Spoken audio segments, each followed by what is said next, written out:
Welcome to a new video on the Photography Minimalist. In this video I'm going to be using and having a closer look, of course, at one of the smallest analog cameras ever built. Now, I've owned this camera for quite some years, but I've never shot a roll of film through this camera. So for me this is going to be a first-time experience using this camera. The film I'm going to be putting in the camera is an Ilford HP5 So which camera am I talking about? The Rollei 35 LED. Let's get started. So how small actually is this Rollei 35 LED? Well, it weighs in at a mere 245 grams, which is almost nothing. And, of course, depending on the size of your hand, it fits in the palm of your hand. So it's a camera which you can easily conceal. And it is absolutely pocketable. So in that sense, it's a very small 35mm analog camera. This 35 LED version was built in Singapore by the manufacturing facility which was appointed by Rollei. This facility actually requested Rollei if they could redesign the 35B. And their request was granted, and they built the 35 LED. The LED stands for the three diodes that are connected to the light meter system. One diode for correct exposure, a second for overexposure, and a third for underexposure. Besides that, it has a very good build quality. It has a number of features that I will be showing you in just a moment. And it has a retractable lens which makes it easily pocketable. One thing I would like to mention if you want to hunt down a 35 LED is that be careful, there are only very few of these cameras available in a mint condition. And just by chance I have 3 of these cameras. This one is in mint condition. And this is the camera that I'm going to be using with the Ilford HP5 So if you're looking for a 35 LED more as a collectible camera, take your time and buy the best camera you can find. So let's now have a closer look at the Rollei 35 LED. As I mentioned, this camera is in almost mint condition, as you can see. This is a camera that you can find many of, but very few are in such a good condition. Many of them are dented or scratched. So even though it has a very good build quality, you can easily damage this camera. So this is what, in my opinion, a mint 35 LED looks like. Let's start with the top plate. What immediately strikes you is the fact that the film rewind lever is on the left top plate instead of on the right of the top plate. This means that you actually put the film roll in opposite to what you are used to. So we load the film on the right hand side and the lever progresses the film to the left instead of the other way around. In the middle of the top plate we have a small cover under which we can find the battery that operates the light meter. In this camera I don't have a battery. It is fully mechanical and fully manual, so I'm going to be using this camera with a separate light meter. We have an adjustment dial for your ISO, which is connected to the light meter, so you can adjust that to the setting of your film or to the setting of your choice if you want to over or underexpose or push or pull your film. Here we have the shutter release button, which has a locking mechanism, and of course the film counter. On the back side, very simple, made by Rollei in Singapore, and we have the viewfinder. When we look at the bottom side, something immediately strikes us again, and that is the fact that we have a hot shoe connection underneath the camera on the left bottom plate, next to the unlocking mechanism for rewinding your film.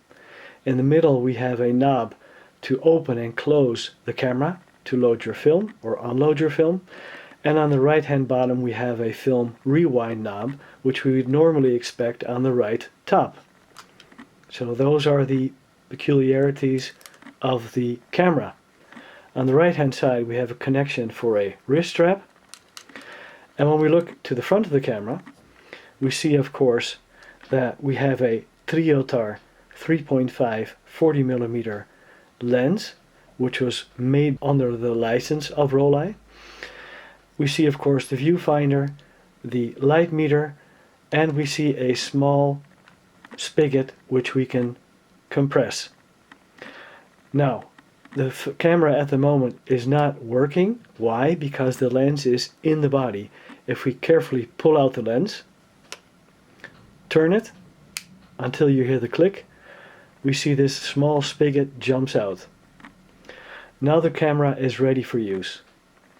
And if you want to put the lens back into the camera, you press this small spigot, turn it a little bit, and press it back into the camera. That's all there's to it. Now you cannot take out the lens and put back in the lens unless the camera is cocked.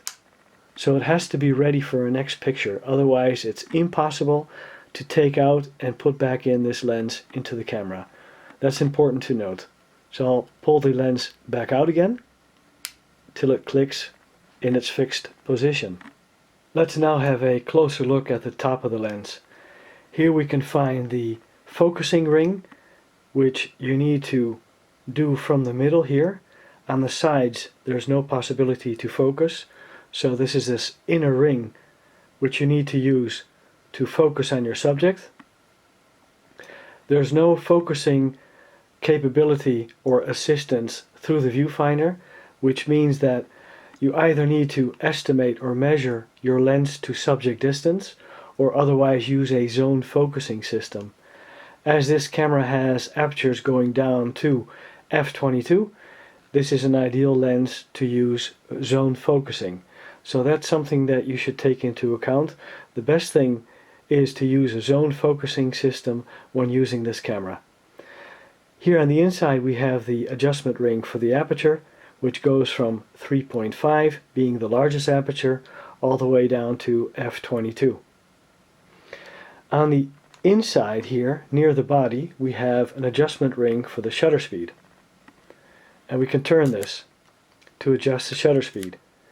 The shutter speeds go from 1/500th of a second all the way down to 1/30th of a second in one-stop increments. And there's also a B for bulb mode. Now, for a final note, I'll put back in the lens by pressing this button or this spigot. There we are. I'll show you how we open the camera by turning the knob underneath, and then the whole back and bottom, as you see here, releases from the camera. And it's important to note that we have a back pressure plate which easily lifts up. It's loose.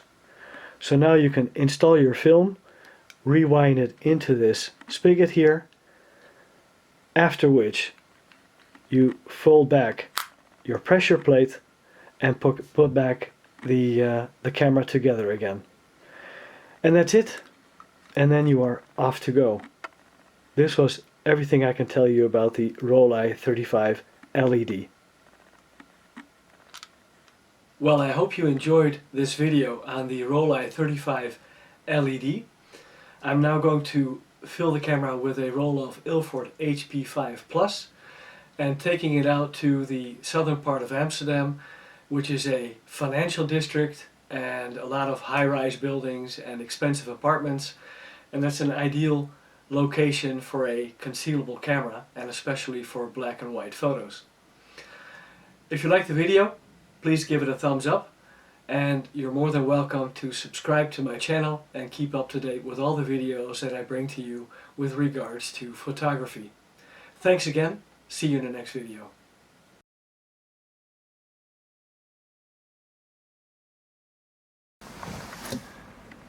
Well, I made it to Amsterdam South, or Amsterdam Zuid as we call it, and I took also along the Fuji X10.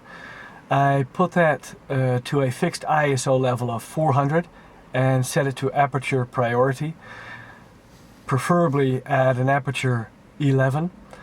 The Fuji X10 I'm going to be using to do the light metering for the Rollei 35 LED, so that's the reason for taking it along. And yeah, it's quite windy outside, so I'm not going to be able to do any audio outside, so I prefer to do that in the car first. One thing I would like to mention about the Rollei is that putting in a roll of film turned out to be quite difficult. I had 3 attempts and finally I succeeded, but probably lost the first 3 to 4 images on my roll of film. But anyway, I'm here, so let's get going.